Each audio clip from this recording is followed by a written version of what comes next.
पता है उमर, आज मैं तुम्हें एक बहुत खूबसूरत सरप्राइज देने वाली हूँ। ज़ैनब, ये आखिर तुम मुझे क्या बताने की कोशिश कर रही हो? हमारे यहाँ बेटा होने वाला है उमर। तुम मुझे और दीवाना बना देती हो और तुम्हारी उम्मीद का कायम रहना मुझे बहुत पसंद है। हमेशा ऐसे ही रहना। हमारे बच्चे का जेंडर मालूम हो गया है, लड़का है।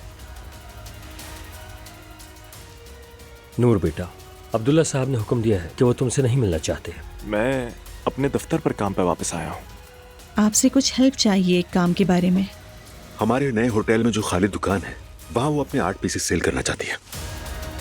सुना था एक शॉप खाली है, उसे देखने आए थे। क्या करोगी खाली दुकान का? मैं अपनी खत्ताती बेचूंगी। हमारे पास आकर हाथ जोड़ने की जरूरत नहीं, हम आसूदा साहिबा नहीं है। मैं यहाँ हाथ जोड़ने नहीं आई, मैं अपनी खत्ताती लेकर जाऊंगी। जाकर ले लो जो लेना है।